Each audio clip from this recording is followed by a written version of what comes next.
Dhanraj short hand computer training academy SSC stenographer grade C D test series कुल शब्द 1009 प्रतिलेखन संख्या 7 गति 100 शब्द प्रति मिनट बी रेडी 3 2 1 स्टार्ट। पुरानी पेंशन व्यवस्था ओपीएस देश की राजकोषीय स्थिरता के लिए एक अहम चुनौती थी। विराम। पहल तो राष्ट्रीय पेंशन व्यवस्था एनपीएस को देखकर लगा था कि वह इस समस्या का एक व्यापक हल बन सकती है, परंतु अब सैन्य कर्मियों, पश्चिम बंगाल, राजस्थान तथा कुछ अन्य राज्यों में एनपीएस नदारद है। यह राजकोषीय परिदृश्य में एक अहम समस्या की तरह नजर आने लगी है। विराम। राजकोषीय तनाव, इस तनाव में बढ़ते पेंशन भुगतान की भूमिका तथा इसे एनपीएस के माध्यम से हल करने के मामले में संस्थानिक स्मृति कमजोर रही है। विराम। पैरा। एनपीएस सन 1990 के दशक के राजकोषीय संकट की उपज है। सैन्य एवं असैन्य दोनों तरह के पेंशन भुगतान विस्फोटक गति से बढ़ रहे थे। कुछ राज्यों में पेंशन धारकों को पेंशन मिलने में भी देरी हो रही थी। यह उन लोगों के लिए बहुत परेशान करने वाला अनुभव था जिन्हें तयशुदा पेंशन देने का वादा किया गया था। बात एकदम स्पष्ट थी। संकट से जूझ रही सरकारों के वादे पूरी तरह भरोसेमंद नहीं थे। पैरा। भविष्य के अनुमानों ने दिखाया कि हालात आगे चलकर और बिगड़ने वाले थे। लोगों की आयु बेहतर हुई है और ऐसे में सरकार के लिए पुरानी शैली में पेंशन देने का वादा व्यावहारिक नहीं था। विराम। अगर कोई नियोक्ता 65 वर्ष की अवस्था के हिसाब से पेंशन का बोझ वहन कर सकता है तो कर्मचारी की आयु में 10-20 वर्ष का इजाफा यकीनन उसके लिए हालात मुश्किल बना सकता है। पैरा। इससे नीति निर्माताओं के सामने कठिन चयन के हालात बनते हैं। रक्षा क्षेत्र में तो यह और भी साफ नजर आता है। विराम। देश के सकल घरेलू उत्पाद यानी जीडीपी की 2.5% राशि रक्षा क्षेत्र पर व्यय की जा सकती है। इससे तयशुदा संसाधन मिलेंगे और इसके अंतर्गत हमें दो चीज़ों के बीच चयन करना होगा। विराम। पहली, एक छोटी सी लेकिन बेहतर सेना जहां जवानों के बचने और लड़ाई जीतने की संभावना ज़्यादा हो, और दूसरा, उदार पेंशन वाली एक कमज़ोर सेना। विराम। पैरा। राष्ट्रीय जनतांत्रिक गठबंधन की पहली सरकार और संयुक्त प्रगतिशील गठबंधन के नेतृत्व ने इन मुश्किल चयन पर नज़र डाली और पेंशन सुधार के रूप में राजनीतिक दृष्टि से कठिन रास्ता चुना। विराम।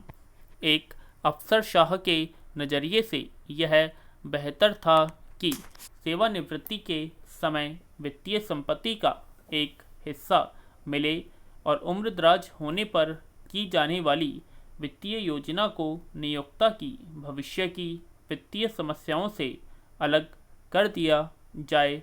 विराम। पैरा। इन निर्णयों को तत्कालीन राजकोषीय तनाव ने जन्म दिया था। विराम। केंद्र सरकार के राजकोषीय तनाव को सबसे बेहतर तरीके से शुद्ध कर राजस्व में ब्याज भुगतान की हिस्सेदारी के रूप में आंका जाता है। विराम।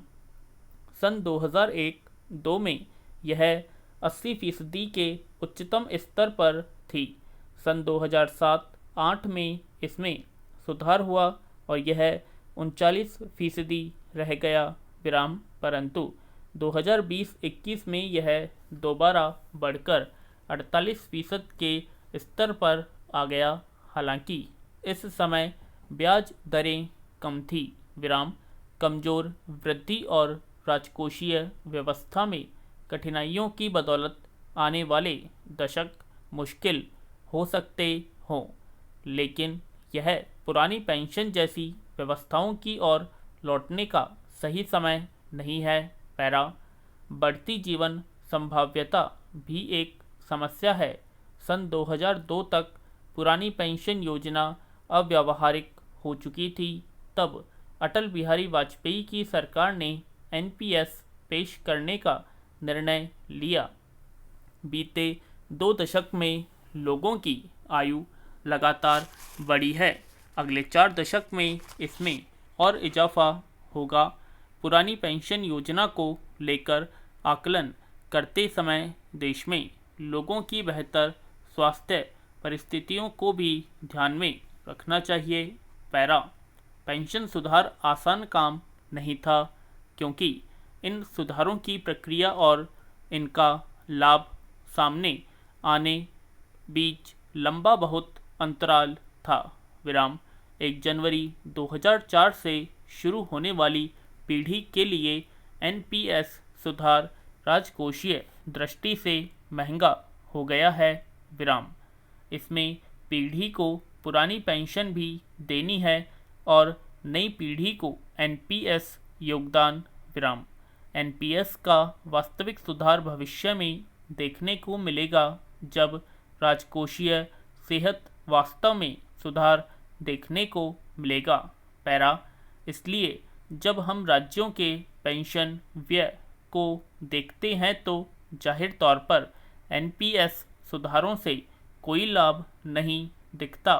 विराम सरकार के कुल राजस्व व्यय में पेंशन व्यय की हिस्सेदारी 1991-92 के बढ़कर एनपीएस सुधारों तक 10% 4% में हो चुकी है। विराम राज्य के पेंशन भुगतान की हो चुकी जो अब बढ़कर 12% सालाना वृद्धि निरंतर नॉमिनल जीडीपी से अधिक बनी रही। कुछ राज्यों में एनपीएस समाप्त होने तथा रक्षा पेंशन के जारी रहने के साथ यह हिस्सेदारी दशकों तक बढ़ती रहेगी। पैरा इसके विपरीत एनपीएस वाले राज्यों में करीब 17 वर्ष में एनपीएस का लाभ नज़र आने लगेगा। कुल व्यय में पेंशन व्यय की बंद होगी और फिर हिस्सेदारी पहले बढ़नी वह धीरे धीरे शून्य हो जाएगी। कहा जा सकता है कि यहाँ काफ़ी कुछ दांव पर लगा है, यानी राज्य सरकारों के मौजूदा राजस्व व्यय का 12% हिस्सा इसमें आगे और इजाफा होगा और इस बारे में कोई अनुमान नहीं है कि यह कितना बढ़ेगा। अगर सरकारी संगठन एनपीएस के साथ बने रहें तो समय के साथ यह शून्य है। पैरा यह पूरी दास्तान सुधारों की प्रक्रिया को लेकर हमें सतर्क करती है। हमारे गणराज्य में होने वाले सुधारों के पेंशन सुधार का काम भी पेंशन सुधारों की गुणवत्ता से तय होगा। सन 1990 और पेंशन सुधार को लेकर केंद्रित समुदाय था। कई लोग इस विषय पहलुओं की तरह 2000 पर विचार करते थे। इस पर कई पर्चे लिखे गए और इसे लेकर काफ़ी चर्चा भी हुई। इसी समुदाय ने एनपीएस तैयार किया और उसका क्रियान्वयन भी किया। पैरा नीति के कई अन्य तत्वों की तरह पेंशन में भी उस नीतिगत समुदाय ने नीतिगत प्रक्रिया की बौद्धिक बुनियाद को हटा दिया।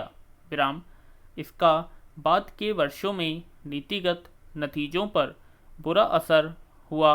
एक अच्छा नीतिगत ढांचा स्थापित करने का अर्थ यह भी है कि कभी काम पूरा होने की घोषणा न की जाए। विराम हर क्षेत्र को एक विशिष्ट नीतिगत समुदाय की आवश्यकता होती है जो जरूरी समकालीन विषयों का विश्लेषण करे तथा विचार करे। उसका यह भी दायित्व हो कि वह संस्थागत स्मृति को एक पीढ़ी से अगली पीढ़ी तक ले जाए। भारतीय रिजर्व बैंक की मौद्रिक नीति समिति इस सप्ताह वित्त वर्ष में पहली बैठक करेगी। विराम, आशा की जा रही है कि समिति पूरे वर्ष का रुख तय करेगी। पूर्ण विराम।